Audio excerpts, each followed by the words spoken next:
Noong 2019 po ay World Youth Day sa Panama at ako po ay muli naging mapalad para makadalo po doon kasama ang ilang mga kinatawan po ng Archdiocese ng Maynila ng mga kabataan.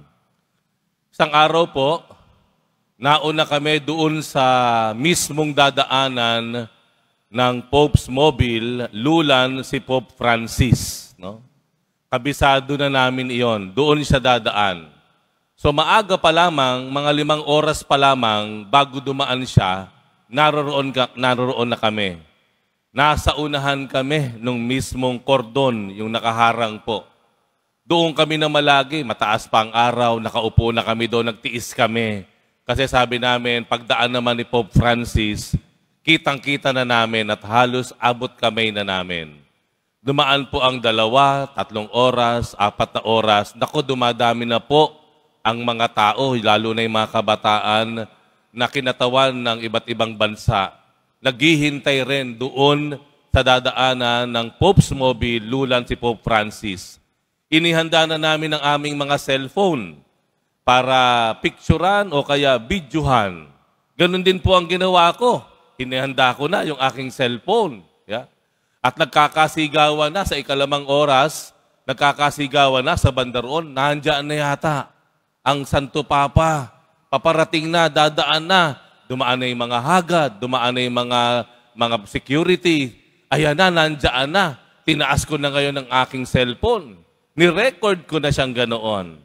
At eto na nga po, napakabilis nga lang talaga ng daan, pero dumaan mismo sa harapan namin, hawak-hawak ko ang cellphone, tuwang-tuwa yung mga kabataan, yay, gano'n.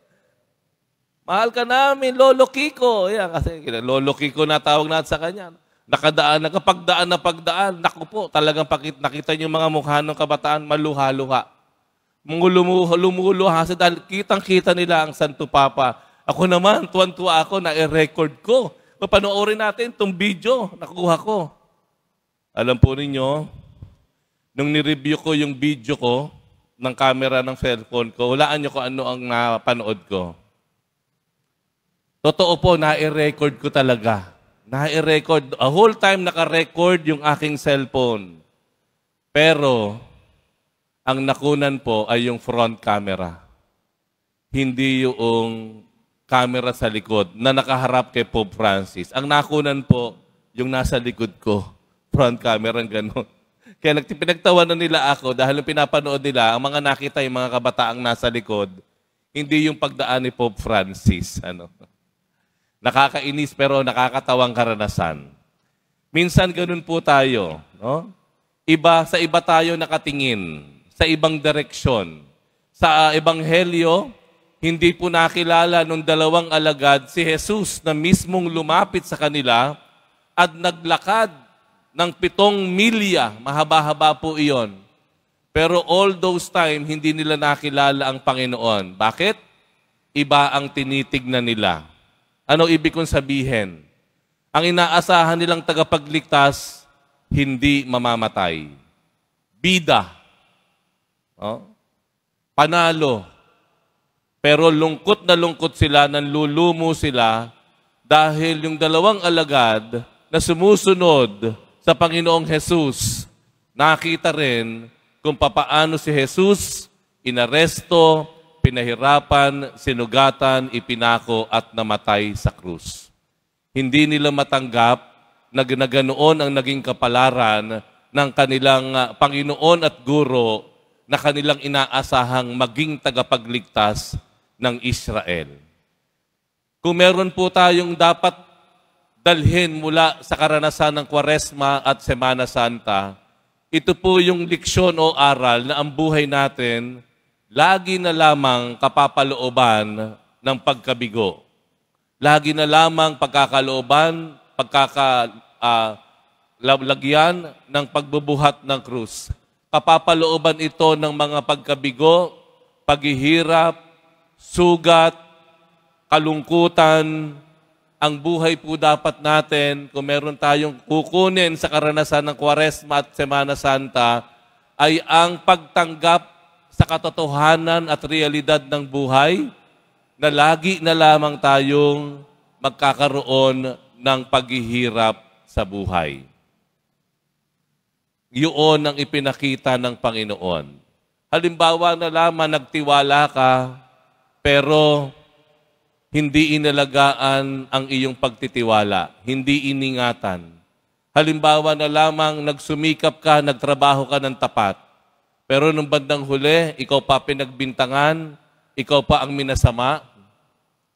Halimbawa na lamang, ikaw na yung taging tapat sa mga magulang mo, pero ang nakikita mo, yung mga magulang mo, mas pabor pa dun sa kapatid mo. Nagseselos ka ngayon. Ito yung mga halimbawa na gumagawa ka na ng mabuti, nagsusumikap ka maging tapat sa Diyos at maayos sa iyong ugnayan, pero ang sinusukli sa iyo ng kapalaran ay sadyang mapait at pangit. Pagkabigo. Tanggapin po natin na sa mundong ito, may mga ginagawa tayong mabuti na hindi agad-agad nasusuklian ng kabutihan. Tanggapin po natin sa mundong ito, malupit. Malupit ang mundo. Hindi patas. Life is unfair. Kung sino pa yung nagpapakabuti, sila pa yung napapasama. Kung sino yung gumagawa ng masama, tila sila pa yung napapabuti. Life is unfair. Tanggapin po natin, ganun po talaga. Dahil yan ang realidad ng mundo. Ang nag-aahari dito, hindi lamang ang Diyos. Mayroong puwersa ng kasamaan na gumagalaw dito. Ngayon, ang tanong ko po, tanggap niyo po ba na talagang ang buhay natin sa mundo ay kinapapalooban ng krus? Tanggap niyo po ba na sa buhay na ito, maya't maya makakaranas ka na ikay parang namamatay? Tanggap niyo po ba iyon? Kung tanggap niyo po iyon, mabuti. Tama po iyan. Pero mayroong ikalawang bagay na hindi matanggap ng mga alagad. Kung yung una, hindi nila matanggap na ang kanilang kinaasam na magiging tagapagligtas ay maghihirap at mamamatay, meron silang pangalawang hindi rin matanggap.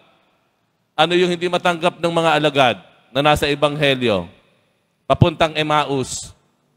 Hindi nila matanggap na may balitang muling nabuhay ang Panginoon. Hindi nila matanggap ang balita na si Jesus, ang kanilang guro at inaasam na magiging tagapagligtas ng Israel, sa ikatlong araw na iyon, umagang-umaga, ay nabuhay na mag-uli, kagaya na lamang na naikwento sa kanila ng mga babae. Hindi sila makapaniwala.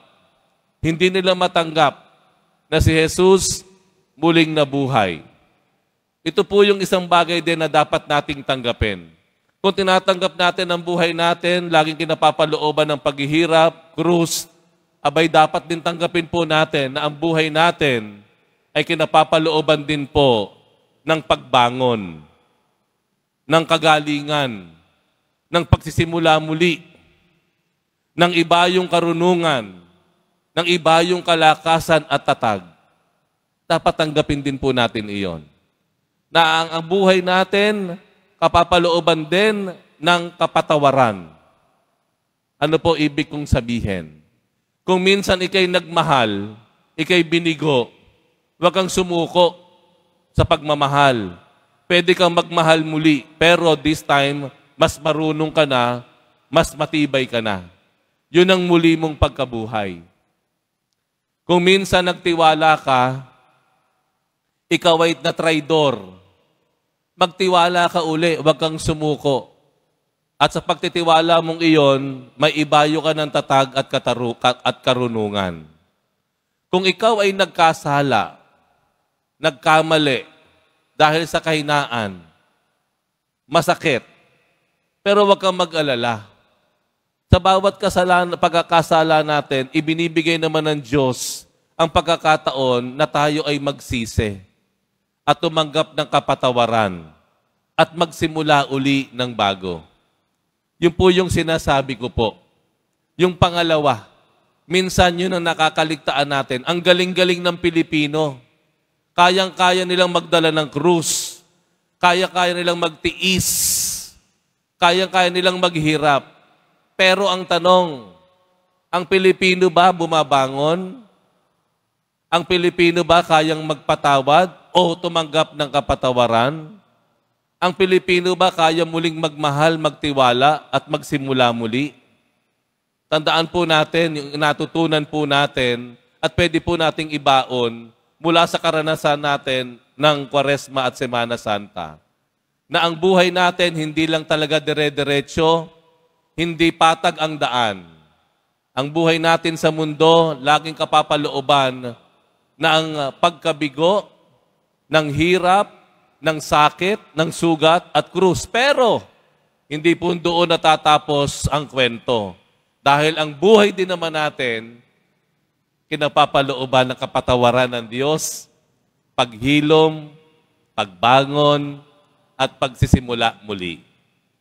Halina po, magsimula po ulit tayo sa bagong buhay na ipinagwagi ng Panginoon sa atin.